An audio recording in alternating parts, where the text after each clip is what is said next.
नमस्कार मित्रांनो, तुमच्या सर्वांचं स्वागत आहे आपल्या यूट्यूब प्लॅटफॉर्मवर. मित्रांनो, आपण जुलै महिन्यापासून एक सिरीज चालू केली होती. ती होती आठवड्याचं करंट अफेअर्स, म्हणजेच काय, वीकली बुलेटिन. यापूर्वी मित्रांनो आपण 1 ते 7 जुलैपर्यंतच्या घडामोडी बघितल्या होत्या. आता आपण जवळपास पुढचा आठवडा म्हणजे जवळपास 8 ते 14 जुलैपर्यंत आपण बघणार आहोत. म्हणजे थोडं आपण वीकली पण करणार आहोत, ॲज वेल ॲज तुम्हाला महिन्यातसुद्धा मिळून जाईल. कारण चालू घडामोडी विषय जो आहे तो सगळ्या परीक्षांना इम्पॉर्टंट आहे. मग ते UPSC असेल, MPSC असेल किंवा इतर सरळ सेवा असतील. पण प्रत्येकाचा थोडासा अप्रोच आणि पॅटर्न वेगळा असेल. कदाचित UPSCचे विद्यार्थी किंवा MPSCचे विद्यार्थी थोडंसं जास्त डिटेलमध्ये जात नसतील, फक्त वरचेवर काही गोष्टी करत असतील. पण सरळ सेवा म्हणलं की वन लाईनर जास्त विचारले जातात. पण आता MPSCमध्ये सुद्धा बघितलं तर आपल्याला काही ठिकाणी वन लाईनर विचारले जातात. मग जेव्हा तुम्हाला एका वाक्यात प्रश्न विचारला जातो तेव्हा तुम्हाला लक्षात ठेवायचं आहे, तुम्हाला उत्तरसुद्धा तसंच आलं पाहिजे. मग स्टेटमेंटचे काही प्रश्न असतात, तुम्हाला ते सुद्धा मी प्रॅक्टिसला घेणार आहे हळूहळू. पण लक्षात ठेवा, आपण ह्या गोष्टी व्यवस्थित करायच्या आहेत. एका महिन्याचं पूर्ण करंट अफेअर्स, आठवड्याचं करंट अफेअर्स आणि त्यावर सगळे प्रश्न, जवळपास आपण 100 प्रश्न महिन्यात सॉल्व्ह करणार आहोत. येते लक्षात? चला सुरुवात करूया आजच्या आपल्या लेक्चरला. तर सगळ्यात महत्त्वाची घडामोडी जे आपल्याला सगळ्यांना म्हणजे जे महाराष्ट्रात म्हणा किंवा हे जगासाठी किंवा भारतासाठी एक आपल्याला मान उंचवणारी गोष्ट आहे, म्हणजेच जे आपले किल्ले आहेत. जागतिक वारसा स्थळांच्या यादीत शिवरायांच्या 12 किल्ल्यांचा समावेश झालेला आहे. म्हणजे महाराजांनी एवढं काय केलेलं आहे, पण आज ते खूप जास्त त्याची एक मोहर उमटलेली आहे. छत्रपती शिवाजी महाराजांच्या 12 किल्ल्यांचा जो Maratha military landscape of India या नावानं त्यांनी एक उल्लेख केलेला आहे. लक्षात ठेवायचं, Maratha military landscape of India 12 किल्ले आहेत या नावाने जागतिक वारसा स्थळांच्या यादीत समावेश झालेला आहे. मग आता जागतिक वारसा स्थळ त्याला कोण नामांकन देतं किंवा ही समितीची बैठक कुठं घडली, या सगळ्या आपण गोष्टींचा अभ्यास करूया. खूप जास्त महत्त्वाचा एक विषय आहे. दुसरी गोष्ट, जे 12 आपले किल्ले आहेत, जे महाराजांचे किल्ले आहेत, त्या संदर्भात तुम्हाला एक वेगळं स्पेशल एडिशन आहे की या प्रत्येक किल्ल्याची माहिती काय आहे. कारण आपण सगळे महाराष्ट्रामधले रहिवासी आहोत, आपली मायबोली मराठी आहे. मग महाराजांनी एवढं काय केले तर त्याचा आपला थोडासा एक अभिमान आहे आणि आपलं माहितीसुद्धा पाहिजे. येते लक्षात? भारतातील 44वे वारसा स्थळ या ठिकाणी याला आपण म्हणू शकतो. महाराष्ट्रातील 11 आणि तमिळनाडूमधील 1. मित्रांनो, हे जास्त महत्त्वाचं आहे. हे जास्त महत्त्वाचं आहे. बघा, आधी 43 होते, ठीक आहे, हे गड किल्ले ॲड होण्याच्या आधी. आता 44 झाले. पण 44 म्हणजेच काय, तर Maratha military landscape of India. मग लक्षात ठेवा, हे 44व जागतिक वारसा स्थळ आहे. याच्यामध्ये 12 किल्ले आहेत. या 12 किल्ल्यांच्यामध्ये 11 महाराष्ट्रामध्ये आहेत आणि 1 तमिळनाडूमध्ये आहे. येते लक्षात? महाराष्ट्रातील 11 किल्ले, तमिळनाडूमधील 1 तो आहे जिंजी. विद्यार्थी मित्रांनो, मला कमेंटमध्ये टाकत चला की स्वराज्याच्या 3 राजधानी कोणत्या. छत्रपती शिवाजी महाराजांचा इतिहास सगळ्यांनाच माहिती पाहिजे. येते लक्षात? पहिली राजधानी, दुसरी राजधानी, तिसरी राजधानी. लक्षात ठेवायचं आहे, जो जिंजी किल्ला आहे तिकडे थोडंसं जास्त आपले मराठी बांधव किंवा आपले महाराष्ट्रातले व्यक्ती तिथे जास्त पर्यटनला जात नाहीत. थोडंसं एकदम दुर्गम भागामध्ये आहे. पण इथून पुढं तिथं थोडंसं चांगल्या गोष्टी होतील. मान्यता कोणाकडे मिळाली? युनेस्कोकडून मिळालेली आहे. म्हणजे लक्षात ठेवायचं, जागतिक वारसा स्थळ जे असतात त्याला आपण इंग्लिशमध्ये म्हणतो वर्ल्ड हेरिटेज साईट जे असतात, यांना कुणाकडनं मान्यता मिळाली जाते? हे सगळे युनेस्को नावाची एक संघटना आहे बघा, संयुक्त राष्ट्राची. ही सगळा या गोष्टींचा विचार करत असते. येते लक्षात? देन पुढचं बघूया आपण. हे बघा, हे सगळे गड किल्ले आपले आहेत. ओके, रायगड आहे, शिवनेरी आहे, राजगड आहे, लोहगड आहे, प्रतापगड आहे, साल्हेर आहे, पन्हाळा आणि सिंधुदुर्ग. म्हणजे लक्षात ठेवायचं मित्रांनो, हे सगळे गड किल्ले आहेत. पण मला सांगा, स्वराज्याच्या 3 राजधानी होत्या, त्यातली प्रथम, द्वितीय आणि तृतीय कोणती? देन विजयदुर्ग, सुवर्णदुर्ग, खांदेरी आणि जिंजी. मित्रांनो, इथं तुम्हाला 2 प्रश्न विचारू शकतात. तर मराठा मिलिटरी लँडस्केपमध्ये एकूण किती किल्ल्यांचा समावेश झाला? तर 12 किल्ल्यांचा. पण दुसरा प्रश्न असा विचारतील की मराठा मिलिटरी लँडस्केपमध्ये जे जागतिक वारसा स्थळाचं नामांकन मिळालेलं आहे किंवा ते ॲड झालेलं आहे, त्याच्यामध्ये महाराष्ट्रातील किल्ले किती आहेत? जर असा प्रश्न विचारला, तुमचा ऑप्शन पाहिजे. मग कोणता बरोबर पाहिजे? 11 किल्ले महाराष्ट्रातील आहेत आणि 1 किल्ला तमिळनाडूमधील आहे.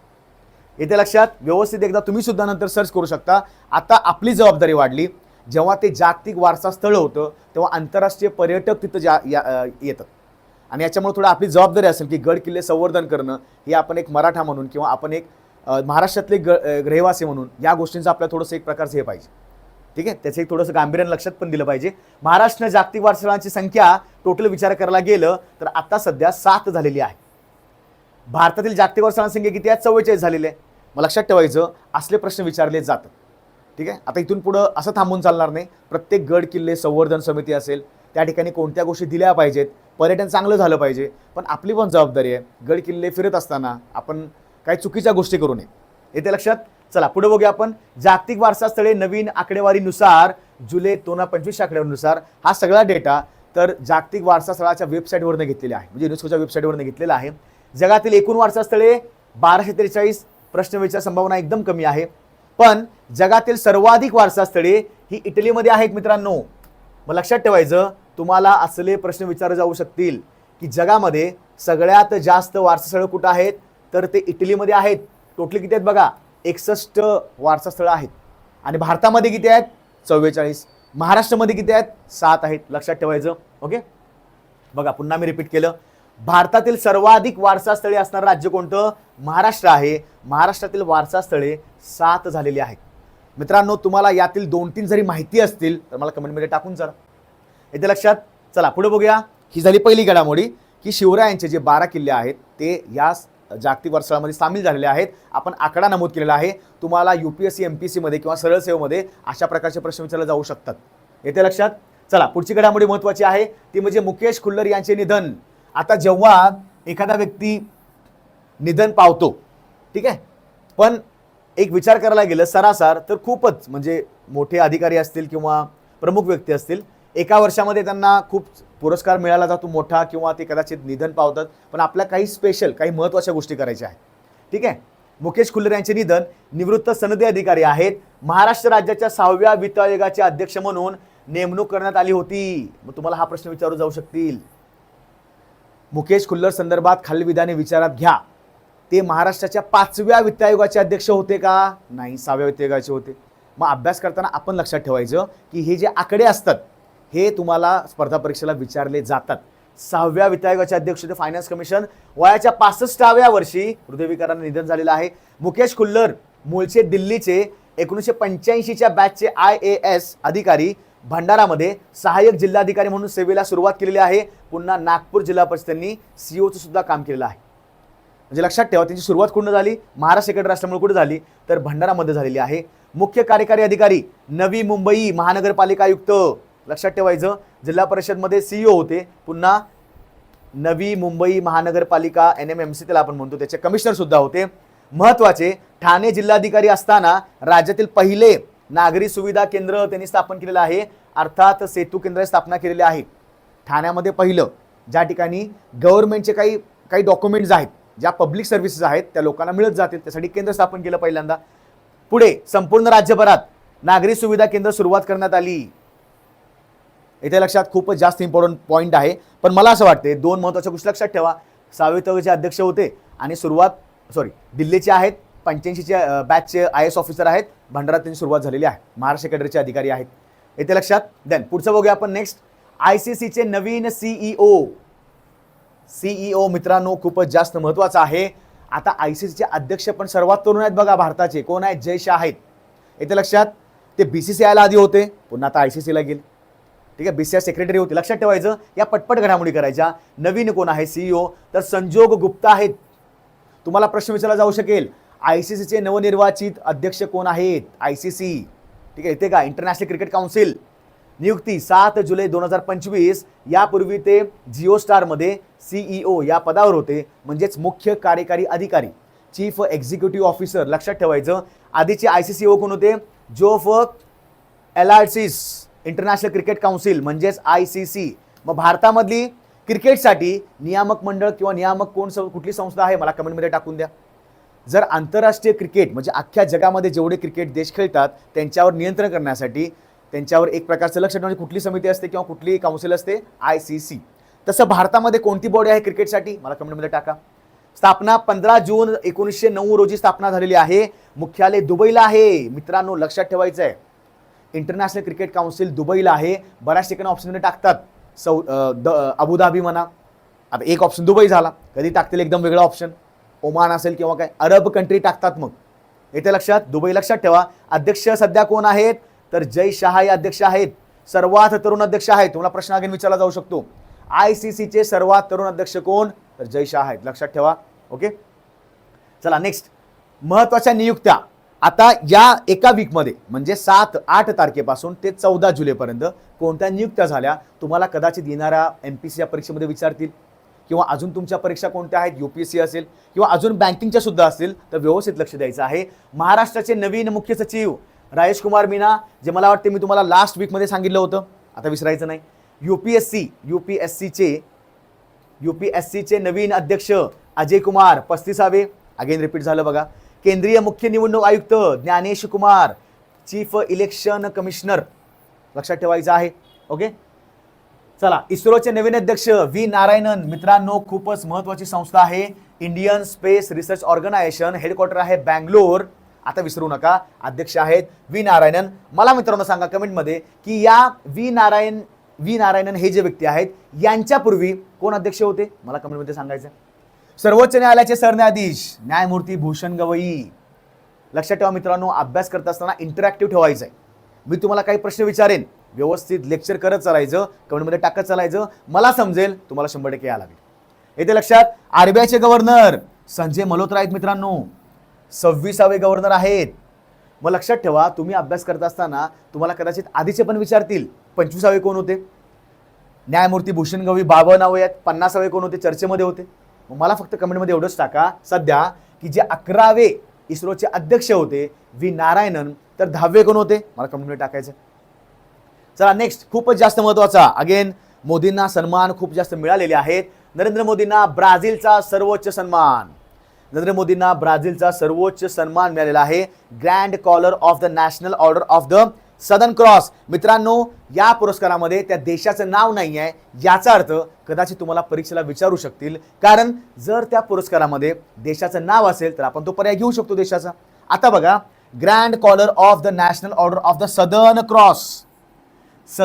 क्रॉस लक्षात राहणं थोडंसं अवघड आहे, पण लक्षात ठेवायचं ब्राझील हा थोडा साऊथला देश आहे, लक्षात येते का, साऊथ अमेरिकेमध्ये.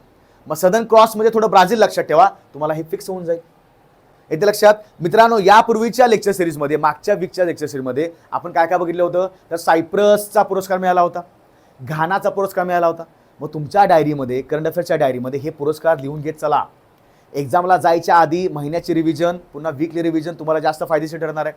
पुन्हा आपण महिन्याच्या एंडला काय करणार आहोत, तर त्या महिन्यामध्ये जे जे काय आपण प्रश्न काढलेले आहेत त्याच्यावर आपण अभ्यास करूया. येते लक्षात. पुढचं बघा, नरेंद्र मोदींना मिळालेले सन्मान 25 मध्ये. ओके, आता हे टोटल 27 झालेले आहेत. श्रीलंका मित्रभूषण, श्रीलंका मित्र आहे आपला, मित्रभूषण करा. Mauritius the grand commander of the order of the star and king of the Indian Ocean Mauritius, लक्षात राहायला सोपं आहे. Cyprus grand cross of the order of the Makarios, हे पण थोडंसं अवघड वाटते पण हे लक्षात ठेवत चला, सायप्रस मॅकॅरिओस.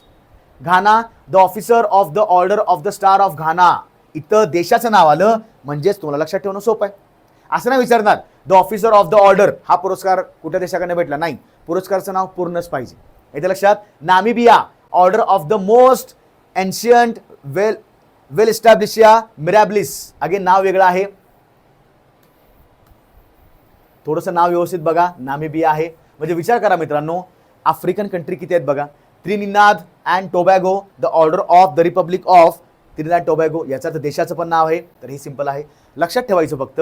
नामिबिया जरास एकदा बघून घ्या, सायप्रस बघून घ्या, श्रीलंका बघून घ्या, आणि आता ब्राझील. सदर्न क्रॉस म्हणले की ब्राझील. येते लक्षात. चला पुढे बघूया आपण. भारताचे दुसरे सर्वात मोठे अवकाश केंद्र, लक्षात ठेवा, गुजरात राज्यात उभारले जाणार आहे. उद्दिष्ट अंतराळ संशोधन, उपग्रह विकास आणि संबंधित उद्योगांना प्रोत्साहन देण्यासाठी. याला हायलाइट करायला पाहिजे जास्त, कारण ते कुठल्या राज्यात होणार आहे, गुजरात राज्यामध्ये होणार आहे. खर्च मित्रांनो आहे जवळपास 10,000 कोटी. यामुळे भारताची जागतिक अंतराळ शक्ती म्हणून ओळख अधिक मजबूत होईल. सध्या गेल्या काही वर्षामध्ये आपण एवढे भारी काही गोष्टी करत आहोत अंतराळच्या याच्यामध्ये. लक्षात ठेवायचं, इस्रो नामांकित संस्था झालेली आहे. मग इस्रोचं थोडी स्थापना करा, हेडक्वार्टर करा, जे काय आहे, ठीक आहे. भारताचे प्रमुख अंतराळ केंद्र सतीश धवन अंतराळ केंद्र, ठिकाण आहे मित्रांनो श्रीहरिकोटा. याला आपण काय म्हणतो, सतीश धवन स्पेस सेंटर, विसरू नका. हेडक्वार्टर कुठं आहे, श्रीहरिकोटाला आहे, आंध्रामध्ये आहे. हे भारताचे मुख्य अंतराळ प्रक्षेपण केंद्र आहे. स्थापना आहे 1 ऑक्टोबर 1971ला, लक्षात ठेवायचं. दुसरा आहे विक्रम साराभाई स्पेस सेंटर, म्हणजे विक्रम साराभाई अंतराळ केंद्र. मित्रांनो ह्याचं ठिकाण कोणतं आहे, तिरुवनंतपुरम. कोणाची राजधानी आहे? केरळची राजधानी आहे. हे इस्रोचे प्रमुख रॉकेट विकास केंद्र आहे. इथे लक्षात अभ्यास कर, तुम्हाला असा अभ्यास करायचा आहे की सतीश धवन अंतराळ केंद्र कोणत्या ठिकाणी आहे? तर श्रीहरिकोटा. विक्रम साराभाई अंतराळ केंद्र कुठं आहे? तर तिरुवनंतपुरम. स्थापना आहे 21 नोव्हेंबर 1963. इथे लक्षात. सो व्यवस्थित अभ्यास करा. अजून पण आहे. ओके, जसं की फॉर एक्झाम्पल व्हीलर बेट कुठं आहे मला ते सांगायचं आहे. व्हीलर बेटावरून सुद्धा आपण काही प्रक्षेपण करत असतो. हे व्हीलर बेटला कुणाचं नाव दिलेलं आहे आणि व्हीलर बेट कुठल्या ठिकाणी आहे मला कमेंटमध्ये टाकून द्या.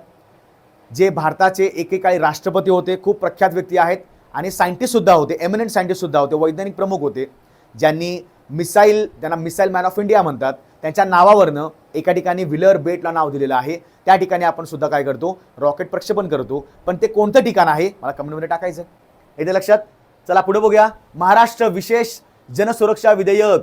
मित्रांनो, जेव्हा असले काही विधेयक जेव्हा विधिमंडळामध्ये चर्चेमध्ये आणतात, विधानसभेमध्ये त्याच्यावर काही प्रश्न मांडतात, तुम्हाला ते चर्चेमध्ये येतं, तुमच्या अभ्यासाला महत्त्वाचं असणार आहे.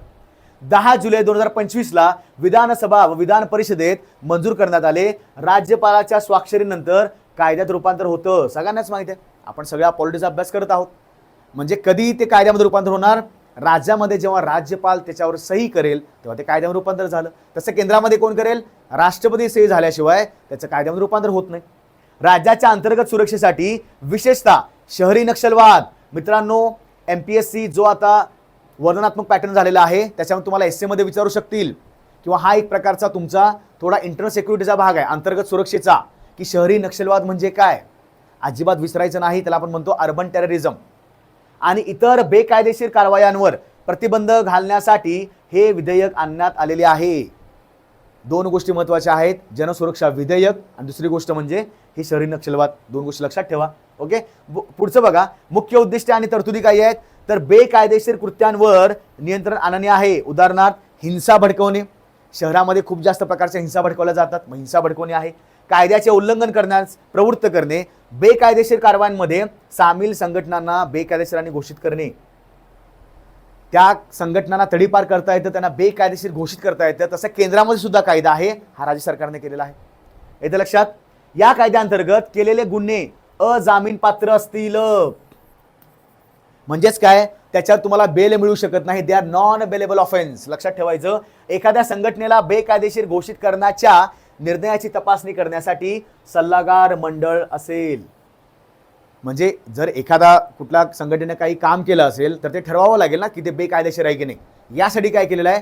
तर एक सल्लागार मंडळ स्थापन केलेलं आहे. सल्लागार मंडळात उच्च न्यायालयाचे सेवारत म्हणजे असतील कामावर किंवा सेवानिवृत्त न्यायाधीश, जिल्हा दंडाधिकारी किंवा सरकारी वकील यांचा समावेश असेल. बघा, हे सल्लागार मंडळ असणार आहे.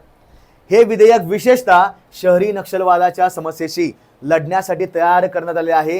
गेल्या काही वर्षामध्ये महाराष्ट्रामध्ये जे मोठे मोठे काही मेट्रो सिटीज आहेत, ज्या ठिकाणी खूप जास्त शहरी लोकसंख्या आहे, अशा ठिकाणी नक्षलवादाचं प्रमाण जास्त वाढलेलं आहे. शहरी नक्षलवाद, गुन्हेगारीचं प्रमाण वाढलेलं आहे. मग अशासाठी आपण हे पास केलेलं आहे.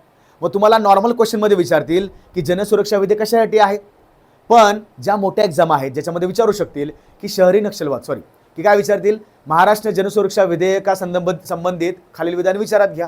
तुम्हाला अ, ब, क, ड अशी तुम्हाला स्टेटमेंट देतील. तुम्हाला एक ऑप्शन निवडायचा आहे.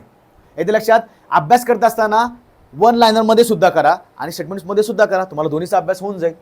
येथे लक्षात. चला पुढचा बघूया. आशिया खंडातील सर्वात मोठा जंगल सफारी प्रकल्प. आशिया खंडातील सर्वात मोठा जंगल सफारी महत्वाचा मुद्दा आहे. हरियाणा राज्यातील गुरुग्राम व नुह जिल्ह्यामध्ये असणाऱ्या अरावली पर्वतरांगेमध्ये आहे. क्षेत्र सुमारे 10,000 एकर आहे. मित्रांनो, प्रमुख वैशिष्ट्य बघा. आकारमानानुसार आशिया खंडातील सर्वात मोठा जंगल सफारी प्रकल्प असेल. हा प्रकल्प पर्यावरण अनुकूल पर्यटनाला प्रोत्साहन देईल. या प्रकल्पाद्वारे अरावली क्षेत्रातील 180 प्रजातींचे पक्षी, 15,000 प्रजातींचे सस्तन प्राणी, 29 प्रजातींचे जलचर आणि 57 प्रजातींच्या फुलपाखरांचे संवर्धन केले जाईल. मित्रांनो, लक्षात ठेवायचं, असलेच तुम्हाला प्रश्न विचारले जातात वन लायनरमध्ये की आशिया खंडातील सर्वात मोठा जंगल सफारी प्रकल्प कुठं आहे, तर तो आहे हरियाणामधील गुरुग्राम येथे. या प्रकल्पात वनस्पती उद्यान व पक्षी उद्यान सारख्या सुविधा असतील. इथे लक्षात. चला पुढे बघूया. देन अगेन जे या वीकमध्ये 14 जुलैपर्यंत ज्या ज्या गोष्टी महत्त्वाच्या आढळलेल्या आहेत वन लायनरमध्ये त्या आपण घेऊया. जेनिफर गिल्सिंग्स, थोडं नाव उच्चारायला अवघड आहे पण लक्षात ठेवायचं, गिल्सिंग्स सुरिनामच्या पहिल्या महिला राष्ट्रपती बनलेल्या आहेत. सुरिनाम नावाचा एक देश आहे सुरिनाम, त्याच्या कोण अध्यक्ष झाल्या? जेनिफर. जेव्हा जगामध्ये एखादी महिला राष्ट्रपती होते किंवा एका विशिष्ट जातीचे महिला राष्ट्रपती होते तर त्या ठिकाणी ते थोडंसं चर्चेमध्ये येतं. हिमाचल प्रदेश का चर्चेमध्ये आहे? राशन वितरणासाठी आधार आधारित चेहरा ओळख प्रणाली फेस डिटेक्शन सिस्टीम सुरू करणारा देशातील पहिले राज्य बनलेले आहे हिमाचल प्रदेश. रेशन घ्यायला जायचं आहे, तुमचा फेस डिटेक्ट होणार, तुम्हाला ते धान्य मिळणार. राष्ट्रीय शिक्षण धोरण 2020 अंतर्गत परख लक्षात ठेवायचं. विद्यार्थ्यांनो असलं हे तुम्हाला विचारतात, परख काय सिस्टीम आहे, कुठल्या मंत्रालयाने स्थापन केलेली आहे? तर लक्षात ठेवा, परख या राष्ट्रीय मूल्यांकन संस्थेमार्फत देशभरात घेण्यात आलेल्या शैक्षणिक सर्वेक्षणात महाराष्ट्र देशात 8वा आलेला आहे. विविध काही निर्देशांक आहेत, ते नीती आयोगामार्फत असतील किंवा अजून कुठल्या मंत्रालयामार्फत असतील. तुम्हाला वारंवार प्रश्न विचारले जातात की पहिलं राज्य कोणतं किंवा शेवटचं राज्य कोणतं, मग ते अभ्यास करायचं व्यवस्थित.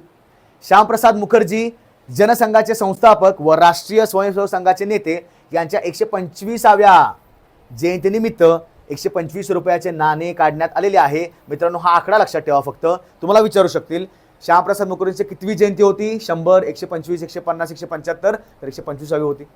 येते लक्षात? व्यवस्थित बघत चला, महत्वाच्या घडामोडी आहेत. देन पुढच्या बघा, आशिया खंडातील सर्वात वृद्ध हत्ती वत्सलाचे नुकतेच निधन झालेले आहे. वय 100 पेक्षा जास्त होतं, पण वत्सला नाव लक्षात ठेवा. नवजात बालकांसाठी मलेरियाची पहिली औषधेला औपचारिक मान्यता देण्यात आली. आर्टेमेटर लुमेफ्रॅन्ट्रिन हे त्याचं नाव आहे, पण लक्षात ठेवा नवजात बालकांसाठी मलेरियाची लस. RCB बनले IPL मधील सर्वात मौल्यवान फ्रँचायझी. बघा ब्रँड व्हॅल्युएशन किती आहे त्यांची? मूल्य $269 दशलक्ष. दुसरा क्रमांक मुंबई इंडियन्स. आता तुम्हाला हा आकडा नाही विचारणार, फक्त विचारतील की टोटल ओव्हरऑल याच्यामध्ये फ्रँचायझीमध्ये कोणती फ्रँचायझी सगळ्यात जास्त ब्रँड व्हॅल्यू असणारी आहे? लक्षात ठेवायचं RCB, कारण चर्चेमध्ये आहे. अगेन का जी आता रिसेंटली 18वी जी IPL झाली त्याच्यामध्ये ते विजेते बनलेले आहेत, विनर आहेत. 11 जुलै जागतिक लोकसंख्या दिन. मित्रांनो हे लक्षात ठेवायचं, 11 जुलै जागतिक आंतरराष्ट्रीय लोकसंख्या दिन असतो, इंटरनॅशनल पॉप्युलेशन डे असतो, वर्ल्ड पॉप्युलेशन डे असतो, म्हणून साजरा करण्यात आला. 2025 थीम बघा, जेव्हा तुम्ही दिनविशेष करता तेव्हा लक्षात ठेवायचं दिनविशेष करत असताना काय करायचं, तो दिवस करायचा. त्या दिवस आपण कोणता साजरा करतो लक्षात ठेवायचं, त्या दिवसाची थीम सुद्धा करायची, त्या वर्षी असताना थीम सुद्धा करायची आहे. निष्पक्ष आणि आशादायक जगात हवे असलेले कुटुंब निर्माण करण्यासाठी तरुणांना सक्षम बनवणे. एवढं मोठं आहे, पण लक्षात ठेवा कीवर्ड्स बघा. जागतिक लोकसंख्या म्हणलं की कुटुंब निर्माण लक्षात ठेवत चला. ओके. भारताचे पहिले स्वदेशी डिझाईन व निर्मिती केलेले डायव्हिंग सपोर्ट वेसल DSV जहाज INS निस्तार चे विशाखापट्टणम येथे लोकार्पण करण्यात आले. एकदम सिंपल आहे, जास्त इम्पॉर्टंट नाही आहे, पण तुम्हाला माहिती पाहिजे. ऑपरेशन कालनेमी. मित्रांनो असले प्रश्न विचारले जातात, बऱ्याचशा परीक्षांना ऑपरेशन विचारतात. जेव्हा कोणतं मंत्रालय करतं किंवा आपल्या डिफेन्स फोर्सेस करतात, तुम्हाला ऑपरेशन माहिती पाहिजे. गेल्या काही वर्षामध्ये आपण बरेचसे ऑपरेशन केलेले आहेत.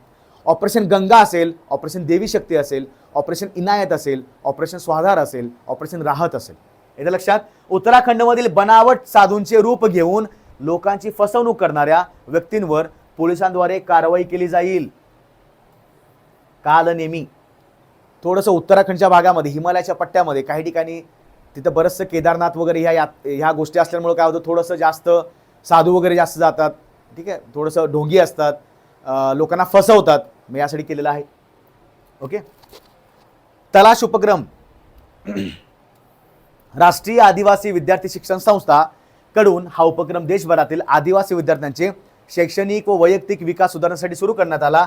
सचिन तेंडुलकरच्या पोर्ट्रेट फोटोचे लॉर्ड्सच्या MCC संग्रहालयात अनावरण करण्यात आले. मित्रांनो लक्षात ठेवायचं, गेल्या काही महिन्यांमध्ये लॉर्ड्स क्रिकेट ग्राउंड चर्चेमध्ये आहे. मला सांगा लॉर्ड्स क्रिकेट ग्राउंड कुठल्या देशामध्ये आहे? लॉर्ड्स क्रिकेट ग्राउंड, त्या क्रिकेट ग्राउंडला क्रिकेटची पंढरी म्हणून असं ओळखलं जातं. हे लॉर्ड्स क्रिकेट ग्राउंड आहे. ते कुठल्या देशामध्ये मला कमेंटमध्ये सांगायचं तुम्ही.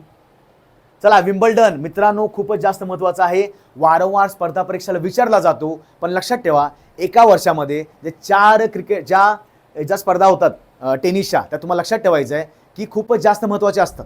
त्याच्यामध्ये अमेरिकन ओपन असेल, त्याच्यामध्ये मग तुमचं फ्रेंच ओपन असेल, विम्बल्डन असेल किंवा ऑस्ट्रेलियन असेल. मग लक्षात ठेवा याच्यामध्ये आत्ता कोणतं झालं, ते झालं विम्बल्डन ओपन.